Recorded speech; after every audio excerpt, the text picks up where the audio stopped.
Hello दोस्तों, मेरा नाम है डॉक्टर जॉय और जैसा कि आप जानते हैं इस चैनल पर हम हमेशा बात करते हैं हेल्थ और हैप्पीनेस के बारे में। इसी कड़ी को आज आगे बढ़ाते हैं और एक इम्पॉर्टेंट सवाल का जवाब आज मैं देने की कोशिश करूंगी। उससे पहले ये कहना चाहूंगी, thank you so much all of you. आप जिस तरह से इस चैनल को पसंद कर रहे हैं, लाइक कर रहे हैं, I am really thankful for it. और जो आप कमेंट्स देते हैं, बड़े ही प्यारे कमेंट्स आप देते हैं और I am happy to know कि आप ये जानना चाहते हैं कि हेल्थ के लिए क्या इम्पोर्टेंट है। तो इसी कड़ी को इसलिए आगे बढ़ा रहे हैं क्योंकि कुछ लोगों ने मुझसे सवाल किया है कमेंट बॉक्स में कि हम बच्चों की हेल्थ को अच्छा करने के लिए इतना कुछ करते हैं, क्या हम उनकी हाइट के लिए भी कुछ कर सकते हैं? हम ऐसा कुछ कर सकते हैं कि उनकी हाइट को बढ़ने में मदद मिले। हम सभी इस बात को जानते हैं कि हम सब चाहते हैं कि हम टॉल हों ताकि एक अच्छी सी पर्सनालिटी हमारी डेवलप हो। ऑल्दो मैं ये कहना चाहूँगी कि पर्सनालिटी का कुछ लेना देना हाइट से नहीं होता है, ये आपके कॉन्फिडेंस से होता है। अगर आप कॉन्फिडेंट हैं तो आपकी हाइट कम है या ज़्यादा है, इससे कोई फ़र्क नहीं पड़ता।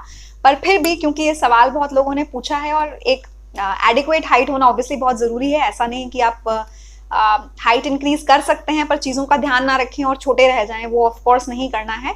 तो इस बात को आज समझने की कोशिश करते हैं कि कैसे हाइट को बढ़ाया जा सकता है। उससे पहले मैं ये समझाने की कोशिश करूंगी कि सबसे पहली चीज़ जो मैं हमेशा बताती हूँ, ये ज़रूरी है कि प्लीज़ फेक इन्फॉर्मेशन पर भरोसा नहीं कीजिए। ऐसे बहुत सारे वीडियोस आप देखेंगे जिसमें वो आपको बोलेंगे कि ये जूस पी लीजिए या ये पाउडर है, इसको दूध में डाल के पी लीजिए और हाइट बढ़ जाएगी 10 दिनों में, 15 दिनों में। ऐसा कुछ नहीं होता, साइंस ऐसे काम नहीं करती है। देखिए, एक बात को समझिए कि हाइट ज़्यादातर जेनेटिकली डिटर्मिन्ड होती है। मतलब आपके जो पेरेंट्स की जो जीन्स होती हैं, आपके मम्मी के या पापा की जो जीन्स होती हैं, उससे जो आपको जीन्स मिलती हैं, जो आपको डीएनए मिलता है, उस सब से लार्जली ये पता लगता है कि आपकी हाइट कितनी रहेगी, या ये पहले से ही डिटरमिन हो जाता है एट बर्थ। लेकिन ऑफ कोर्स ऐसी कुछ चीज़ें हैं जो इसमें आपकी मदद कर सकती हैं। तो मैं ये तो नहीं कहूँगी कि अगर आपकी जेनेटिकली हाइट प्री डिटर्मिन्ड है 5'2", आप ये सब करेंगे वो 6'2" हो जाएगी। ऐसा नहीं होगा। अगर आपको ऐसे क्लेम्स कर रहे हैं तो वो गलत क्लेम्स कर रहे हैं। बट जैसा मैंने कहा कि एटलीस्ट जो टारगेट आप अचीव कर सकते हैं, कई लोग वो भी अचीव नहीं कर पाते क्योंकि उन्हें बहुत बेसिक चीज़ें नहीं पता होती न्यूट्रिशन को लेकर। तो आज इसी बात को आगे बढ़ाते हैं। तो सबसे पहले ये समझिए कि अगर अपने बच्चों की हाइट बढ़ाना चाहते हैं तो शुरुआत बहुत अर्ली आपको करनी है। आपका बच्चा जब टीनेज को क्रॉस कर जाएगा, या समझिए 17-18 साल का हो जाएगा, उसके बाद आप उसकी हाइट को लेकर ज़्यादा कुछ नहीं कर पाएंगे और फॉल्स क्लेम्स में नहीं पड़िए।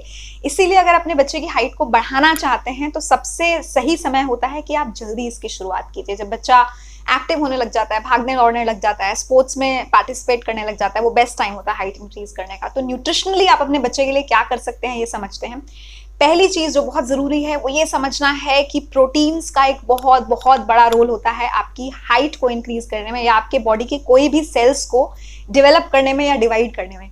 यही बात हम तब बताते हैं जब आप प्रेग्नेंट होते हैं। अगर आप एक अच्छे ऑब्स्टेट्रिशियन को दिखा रहे हैं तो आई एम श्योर आप सब ने इस बात को एक्सपीरियंस किया होगा कि आपकी प्रेगनेंसी के दौरान आपको डॉक्टर्स ने बार बार ये कहा होगा कि प्रोटीन लीजिए, जितना प्रोटीन लेंगे उतने बच्चे की ग्रोथ इंप्रूव होगी।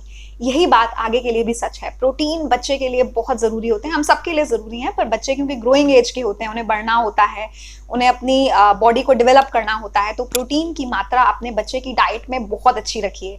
प्रोटीन्स में आप क्या दे सकते हैं बच्चे को? नॉन वेजिटेरियन बहुत सारे फूड्स के अंदर प्रोटीन होता है। अगर आप नॉन वेज खाते हैं तो वैसे ही आप अच्छा प्रोटीन गेन कर ही रहे हैं, पर अगर आप वेजिटेरियन हैं तो आपके लिए क्या सोर्सेज हो सकते हैं? पनीर एक बहुत अच्छा सोर्स है प्रोटीन के लिए। दालें बहुत अच्छा सोर्स है प्रोटीन के लिए। राजमा, छोले, चने, इन सब के अंदर अच्छी मात्रा में प्रोटीन होता है। हरी सब्जियां बच्चे ज़्यादा खाना पसंद नहीं करते, वैसे हरी सब्जियों के अंदर भी प्रोटीन की मात्रा अच्छी होती है। कुछ ऐसे हेल्थ सप्लीमेंट्स भी आते हैं, कुछ प्रोटीन्स आते हैं मार्केट में इजीली अवेलेबल हैं, जिनके जो बच्चों के लिए बने होते हैं स्पेशली। तो जो बड़ों के प्रोटीन सप्लीमेंट्स होते हैं वो अलग होते हैं, बच्चों के प्रोटीन सप्लीमेंट्स अलग होते हैं, जिसके लिए आप अपने बच्चों के डॉक्टर से बात कर सकते हैं, अच्छे एक एक्सपर्ट से राय ले सकते हैं। और अगर आपका बच्चा वैसे प्रोटीन नहीं लेता है तो जो प्रोटीन सप्लीमेंट्स या पाउडर्स होते हैं उनको आप दूध में डालकर या पानी में डालकर अपने बच्चे को दे सकते हैं। कुछ बड़े अच्छे बिस्किट्स आते हैं आजकल कमर्शियली अवेलेबल होते हैं जो प्रोटीन रिच होते हैं। तो बच्चे और कुछ खाएं ना खाएं, बिस्किट्स बड़े आराम से खा लेते हैं, कुकीज़ बहुत आराम से खा लेते हैं, तो वो आप एज प्रोटीन सप्लीमेंट्स दे सकते हैं। बहुत अच्छी चॉकलेट्स आज के दिन ऐसी आती हैं, ऑल्दो हम हमेशा कहते हैं कि चॉकलेट बहुत ज़्यादा बच्चों को नहीं खानी चाहिए, बट बिलीव मी ऐसी बहुत अच्छी बार्स आती हैं जो चॉकलेट फ्लेवर की होती हैं, पर उनके अंदर एक्चुअली प्रोटीन की मात्रा बहुत अच्छी होती है। तो वो चीज़ें आप अपने बच्चों को दे सकते हैं। तो अगर आप रेगुलर डाइट में प्रोटीन ऐड कर पा रहे हैं तो बहुत ही अच्छी बात है। अगर रेगुलर डाइट में प्रोटीन ऐड नहीं कर पा रहे हैं, आपको लग रहा है कि वो सफिशिएंट नहीं हो पा रहा है बच्चे के लिए, तो आप जैसे मैंने आपको बताया कि आप प्रोटीन सप्लीमेंट्स बच्चों को दे सकते हैं, ये ज़रूरी है। प्रोटीन के अलावा और क्या ज़रूरी है? कैल्शियम और विटामिन डी भी बहुत इंपॉर्टेंट रोल प्ले करते हैं हमारी बोन्स को डेवलप करने के लिए, हमें एक प्रॉपर हाइट देने के लिए, हमारी बॉडी को स्टेमिना देने के लिए। तो बच्चों के लिए बहुत ज़रूरी है। कैल्शियम आपको पता है बड़े आराम से दूध में मिल जाता है, या जो भी मिल्क की से बनी हुई चीज़ें होती हैं। जैसे बहुत बच्चों को दूध पीना पसंद नहीं है पर दही खा लेते हैं, वो भी एक अच्छा सोर्स है। आप दही भी दे सकते हैं अपने बच्चे को। दूध पीना चाहते हैं बच्चे या पीते हैं तो बहुत अच्छी बात है ही, उसके अंदर बहुत अच्छा कैल्शियम होता है। विटामिन डी अगेन एक ऐसी चीज है जो सभी के लिए, चाहे वो बच्चे हों, बड़े हों, बूढ़े हों, सभी के लिए बहुत बहुत जरूरी तत्व है और उसकी कमी शरीर में नहीं होनी चाहिए। तो अभी हम क्योंकि बच्चों की बात कर रहे हैं तो बच्चों से रिलेटेड बात करती हूँ। बहुत बहुत बच्चों के अंदर विटामिन डी कम होता है। अगेन इसके लिए एक अच्छे पीडियाट्रिशियन से, बच्चों के डॉक्टर से मिल सकते हैं। अपना एक सिंपल ब्लड टेस्ट करा के बच्चे का पता कर सकते हैं कि विटामिन डी कम तो नहीं है, और अगर कम है तो उसके सप्लीमेंट्स ईजिली अवेलेबल हैं, आप उन्हें ले सकते हैं। तो ये कोशिश कीजिए कि आपके बच्चे की डाइट में प्रोटीन रहे, कैल्शियम रहे और विटामिन डी रहे। तीनों चीज़ें उनकी हाइट के लिए, उनकी बॉडी के लिए, उनके मसल्स के लिए, उनके स्टेमिना के लिए बहुत ज़्यादा ज़रूरी है। और क्या ज़रूरी है? ये चीज़ें तो ज़रूरी हैं ही। एक और चीज़ जो ज़रूरी है बच्चे की अच्छी डेवलपमेंट के लिए या हाइट अचीव करने के लिए, वो होती है प्रॉपर स्लीप। छोटी सी चीज़ है लेकिन बहुत ज़रूरी है। बच्चे का नींद पूरी करना बहुत ज़रूरी है। आज के दिन बच्चों का स्क्रीन टाइम इतना ज़्यादा है, एक इस वजह से कि कोरोना के कारण बच्चे स्कूल नहीं जा पा रहे हैं, ऑनलाइन क्लासेस चल रही हैं, तो कई कई घंटे तो वैसे ही स्क्रीन से एक्सपोज रहते हैं क्योंकि क्लासेस चल रही होती हैं। उसके अलावा हम बच्चों को बहुत बार बहुत कारणों से फ़ोन दे देते हैं या टीवी देखने देते हैं क्योंकि हमें लगता है बच्चा बोर हो रहा है, बाहर नहीं जा पा रहा है, जो भी XYZ रीजंस हैं। कोशिश कीजिए कि बच्चे का स्क्रीन टाइम कम करें, स्पेशली जब बच्चे का सोने का टाइम है। सोने के टाइम को टीवी या फ़ोन से कॉम्प्रोमाइज़ नहीं करना है। एटलीस्ट सोने से 2 घंटे पहले उनको हर स्क्रीन से दूर रहना है ताकि वो अच्छे से सो सकें, प्यारी प्यारी नींद ले सकें, अच्छे अच्छे सपने देख सकें और उनकी हाइट भी और हेल्थ भी इम्प्रूव हो सके। तो नींद को लेके जैसे मैंने कहा, ये ध्यान रखिए कि स्क्रीन टाइम सोने से 2 घंटे पहले नहीं होना चाहिए, पहली बात।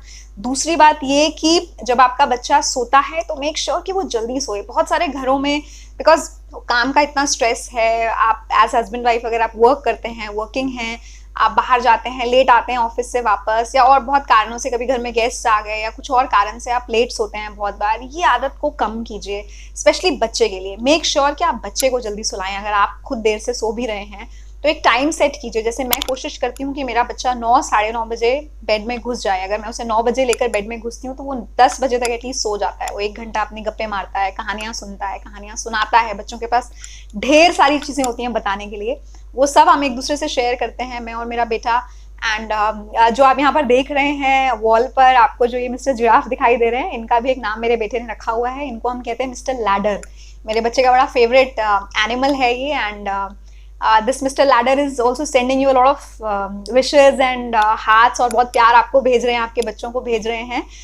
तो बच्चे के साथ टाइम स्पेंड कीजिए, ऑब्वियसली कीजिए। रात को थोड़ा सा समय लाइट बंद करके उनसे गप्पे मारिए, बट मेक श्योर कि वो आराम से सो जाएं। जब आप बच्चे से बातें करते हैं, उनसे इंटरेक्ट करते हैं, उनसे प्यार करते हैं, बच्चे को बड़ी पीसफुल नींद आती है और ये बहुत ज़रूरी है। स्ट्रेस फ्री नींद होना बहुत बहुत ज़रूरी है हम सभी के लिए। सिर्फ बच्चों की बात नहीं है, हम सबके लिए ज़रूरी है, बट बच्चों के लिए ऑफकोर्स ज़रूरी है। ये बचपन है उनका, इस वक्त उन्हें किसी भी तरह का स्ट्रेस देना नहीं बनता। उनको मत डांटिए, प्यार कीजिए, खूब सारा प्यार कीजिए। एंड कोशिश कीजिए कि वो टाइम से सो जाएं और अच्छी प्यारी सी नींद लें। जब वो अच्छी सी नींद लेते हैं तो उनके जो सेल्स होते हैं जो रीजनरेट हो सकते हैं, वो सेल्स डेवलप होते हैं, उनका ब्रेन डेवलप होता है। जो डेड सेल्स होते हैं वो खत्म होते हैं, नए नए सेल्स बनते हैं और बच्चे स्वस्थ रहते हैं, हेल्दी रहते हैं, और जैसा मैंने कहा हाइट में ऑब्वियसली गेन होता है। इन चीज़ों का ध्यान रखिए। एक लास्ट चीज़ खत्म करने से पहले बताना चाहती हूँ, जैसे मैंने बोला कि ये जेनेटिकली डिटर्मिन्ड होता है। बहुत बार ऐसा होता है कि आपकी जीन्स डिसाइड करती हैं कि आपकी हाइट एडल्ट लाइफ में कितनी रहने वाली है। कुछ बच्चों में हाइट इसलिए भी कम रह जाती है क्योंकि बड़े इंपॉर्टेंट कुछ हार्मोन्स होते हैं बॉडी में बनना ज़रूरी होते हैं। ऐसे ग्रोथ हार्मोन होता है, ऐसे कुछ हार्मोन्स होते हैं बच्चों में जो कई बार हार्मोन्स की डेफिशिएंसी के कारण नहीं बन पा रहे होते हैं और हमें ये बात नहीं पता होती और बच्चे की हाइट कम रह जाती है। तो अर्ली एज में अगर आप ऐसा एक्सपीरियंस कर रहे हैं कि इस एज पर मेरे बच्चे की हाइट ये हो जानी चाहिए थी पर अभी तक ऐसी हाइट नहीं हुई है, अगेन अपने डॉक्टर को कंसल्ट कीजिए। अगर उन्हें ज़रूरी लगेगा तो वो उनके कुछ हार्मोन्स के टेस्ट कराकर देख लेंगे कि वाकई ऐसा तो नहीं कोई हार्मोन जिसकी कमी शरीर में हो रही है, उसको सप्लीमेंट किया जा सकता है। बिलीव में ऐसे कुछ हार्मोन्स हैं जो एक्चुअली अगर कम है और हम सप्लीमेंट कर दें तो बच्चे की हाइट को गेन करने में बहुत एड करते हैं, बहुत हेल्प करते हैं। तो आई होप आपको ये वीडियो पसंद आया होगा, मिस्टर लैडर पसंद आए होंगे, मिस्टर लैडर के हार्ट्स पसंद आए होंगे, और आई एम श्योर आपको डॉक्टर जॉय तो पसंद आ ही रही हैं। तो प्लीज़ इन सब बातों पर गौर कीजिए। कुछ चीज़ें अगर आप मुझसे शेयर करना चाहते हैं कमेंट बॉक्स में लिखिए। I am always and always ready to understand कि आप क्या चाहते हैं, क्या सुनना चाहते हैं, किस बारे में जानना चाहते हैं, I will be happy to help you in that way. And please like and subscribe this channel and अपना प्यार ऐसे ही देते रहिए जैसे आप देते आ रहे हैं। Thank you so much for watching this. Have a wonderful day. Be always happy and healthy. See you again.